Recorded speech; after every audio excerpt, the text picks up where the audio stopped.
My dad almost unalived me and my mom, but she refused to press charges and insisted we let him back into our lives.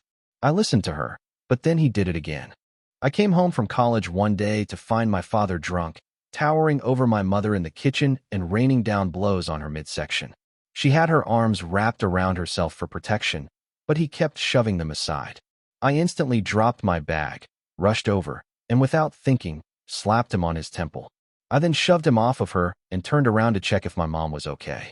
While I was doing that, I forgot to pay attention to my dad, who had now picked up a chair. He swung it through the air, and it connected directly on my spine. I collapsed, and my dad picked me up by the collar. I proceeded to spit in his face and call him a sociopathic, good-for-nothing expletive who deserves to die, and with that, I went for the low blow. I kneed him down there, and he instantly let go. He fell down and started wincing in pain. I once again went to check on my mother, but not even 30 seconds later, my dad was back on his feet. He came from behind and put me in a chokehold. I felt myself starting to lose air, but then I got a hold of a screwdriver that was on the counter and stabbed him in the arm with it. His grip loosened, and I was able to get free, but he was still standing. He took the screwdriver out and started swinging it at me. At that moment, the police knocked on our door. My mom answered the door, and by the time they came in, my dad once again had me on the floor. He was raining down blows on my ribs, and they forcefully pulled him off. After the cops took my dad away, however, my mom refused to press charges. Even though she had bruises all over her body and had been crying just moments before, she wouldn't do it. Even though I too had sustained serious wounds and could have genuinely died, she refused. She kept repeating that he was sick and that he didn't mean it. I couldn't believe it. I begged her to let him stay in jail, but she wouldn't listen. That night, we went back and forth about him staying in jail, and I was scared that if she didn't press charges, he would come back to finish the job. My mom was all I had, and I couldn't lose her too. So, when she suggested that we ask for him to be sent to a psychiatric ward instead of prison, I went along with it. I hated it, but I didn't know what else to do. My dad was admitted to the psych ward, and for a while, things were quiet. My mom and I went back to our routine, and everything was normal. It was late when my mom came home one night. I hadn't thought much of it at first. She had a habit of staying out after work to run errands or meet with her friends from church. But something was off this time. I could tell by the way she slipped through the door, all quietly and carefully. I was sitting at the kitchen table going over some notes for an exam. The moment she saw me, she froze. She looked like a deer caught in headlights. I greeted her and asked where she had been, and she hesitated for a second too long. She then confessed that she went to see Dad. She could see I was upset and begged me to give her a chance to explain. She said that he seemed much different now and he had been getting a lot of help from the doctors. She said they'd been working with him and even said that if he kept up such good behavior, he would be released soon. I couldn't believe that she went up there without me. She could have been hurt, or worse. But she told me that it wasn't like that. She wanted to see for herself how he was doing, and she could see he was really trying this time, and he apologized. She told me that he asked about me and said he missed his boy. He may have my mom and the doctors fooled, but there wasn't much getting to me. I knew that this was just another one of his stunts. He'd go crazy, apologize, and things would go back to normal for a couple of months until his next episode. This was a tale as old as their marriage. I didn't understand much growing up, but as I got older, I realized the pattern that he put my mom through. When I was a kid, I watched my mom getting ready. She was always beautiful, even when she was stressed or tired like she was that night. She was sitting at her vanity, putting on makeup to go to my grandparents' house for dinner. But there was something different this time, something my innocent mind couldn't comprehend. I asked her why her eyes looked like a raccoon, and she froze for a second. The brush in her hand stopped midair. She looked at me through the mirror. Her eyes were swollen and dark purple around the edges. She told me it was nothing and that she just had allergies. I told her that maybe she should take some medicine to fix her eyes, and she said she would do so when we got back home. I didn't know much back then, but I knew the difference between an accident and when my dad got angry. He'd been in one of his moods earlier that week. I remember the yelling and the way his voice boomed through the house. He always found something to complain about, like dinner being too salty or the laundry not being folded the way he liked. Little things always set him off. Later that night, when we were sitting at my grandparents' table, everything seemed normal. My dad laughed, joked, and acted like the perfect husband in front of them, and my mom smiled along. I watched how her smile didn't quite reach her eyes and how she flinched when my dad reached across the table to pass her the bread. I knew something wasn't right back then, but I didn't know what. All I knew was that whenever my dad was angry, something bad happened, and my mom always tried to pretend like it didn't. Fast forward to now, Mom went to see Dad, and she thinks he's changed just because he told her what she wanted to hear, just as he did time and time again.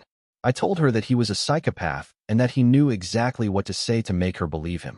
She started defending him, saying that I didn't know what I was talking about and I didn't see the remorse in his eyes like she had seen. She swore up and down that he was getting better and wasn't the same person he was when they admitted him. I tried to explain once again that he was manipulating her. She doesn't see it because she doesn't want to. How many times did he have to hurt her before she got it? Tears formed in her eyes, and I realized what I said. I didn't mean to hurt her. That was the last thing I wanted to do. But she didn't understand. She said she just wanted to believe that he could change and that he wasn't beyond help. I told her that I wanted to believe that she deserved better and that she'd stop putting herself in danger for him. But that didn't seem to be happening either. We stood there in silence for a long time. She wiped a tear from her cheek, but I could see that she wasn't backing down on this. And that's what terrified me the most. No matter what he did, she always believed he was worth saving. I told her again that I knew she loved him, but he wasn't safe, and if she kept going back to him, she would get hurt again. I told her that she couldn't save him and to stop trying. She didn't respond. She just sat there, staring down at her hands. In that moment, I realized that I might never get through to her. I told her that I'm not letting him back into our lives, and if he gets out, I'm not going to stand by and let him hurt her again. She shouldn't either. I walked out the front door and left her sitting there. A few months later, my mom got a call from the hospital. They were releasing my dad. They said he'd made progress and was doing better, so they had decided to let him go. I couldn't believe it. I tried to talk to my mom about it and make her see how dangerous he was, but she wouldn't hear it. She was so happy to have him back, and nothing I said could change her mind. When my dad came home, it was like nothing had ever happened. He was charming, sweet-talking my mom, apologizing for everything. He blamed it all on his mental illness, on the alcohol, on everything but himself. And my mom fell for it. She believed him when he said he'd changed and would never hurt us again. But I knew better. He hadn't changed. He was still the same monster. The tension in the house was unbearable. I couldn't stand to be around him and avoided him as much as I could, but it was only a matter of time before things exploded again. It didn't take long for the mask to slip. One night, we got into another argument. My dad had been drinking again, and I could see the anger building in him. He started yelling at me and called me everything but a child of God. He said I was worthless, that I'd never amount to anything, and then said that I thought I was better than him just because I was going to college. I stayed quiet and hoped that he'd drop it if I didn't engage with him, but that seemed to only make him angrier. He took a step towards me and said I couldn't even look him in the eye. The alcohol on his breath burned my nostrils. I told him I was going to bed, and he shoved me, saying that I thought that I was tough.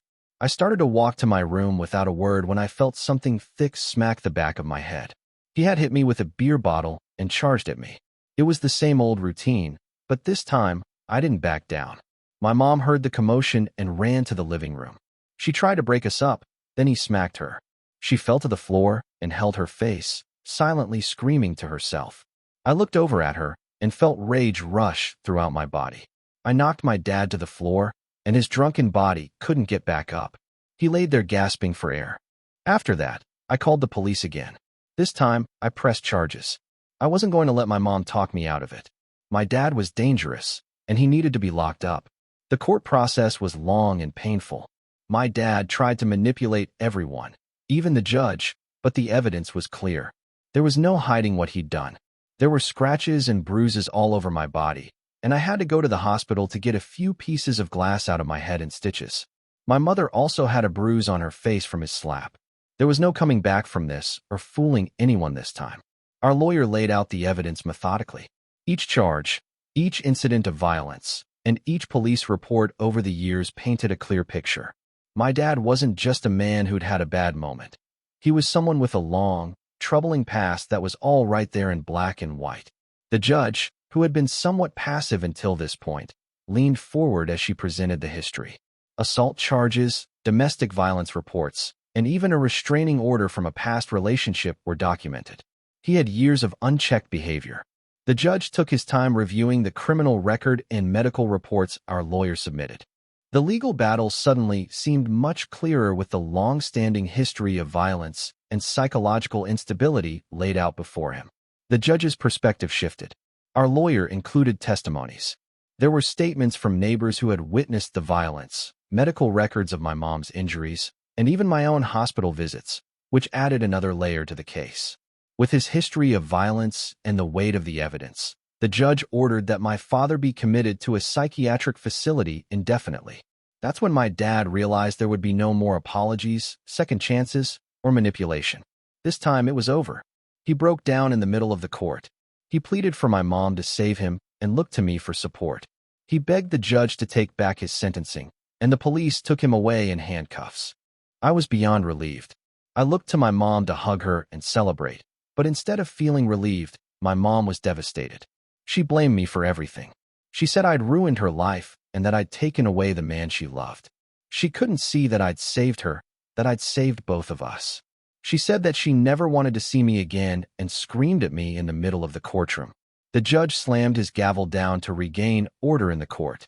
We left, and when we got home, my mom disowned me. It broke my heart, but I had to walk away. I couldn't stay in a house where I wasn't wanted, where my own mother chose her abuser over me. My dad is gone for good, and my mom made her choice. I'm on my own now, trying to pick up the pieces of my life. Life without my mom wasn't something I had ever prepared for. Even though she had chosen him over me, it didn't make leaving any easier. I walked out of that house with nothing but a few clothes and the weight of a broken family on my shoulders. I stayed with a friend for a while and crashed on their couch until I could figure things out. At first, I didn't talk much. Everything felt like it had crumbled all at once. My dad was finally locked away, but the cost was my mom. She was the one person I thought would always be in my corner, no matter what. I had fought to protect her, even when it meant turning my back on her love for him. I get up early, head to classes, go to work, and come back to an empty space. My routine is the only thing that keeps me going. Sometimes I wonder how my mom's doing, if she's lonely in that house, or if she regrets the things she said. But then I remembered the look in her eyes that day in court, and I knew I couldn't go back. Even if she called me tomorrow, I wouldn't know how to be her son again. I used to think I could save her, that if I just fought hard enough, stood my ground, or found the right words, my mom would finally see what I saw. For years, that hope kept me going, that one day she'd realize I was right. But that day never came. I don't know exactly when it hit me. Maybe it was after months of silence, waiting for a phone call that never came. The truth is, you can't save people who don't want to be saved.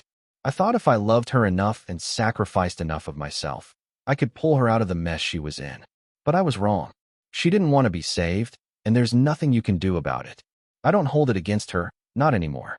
I used to, but I see it now for what it is. She wasn't strong enough to let him go. She couldn't save herself, and I couldn't do it for her.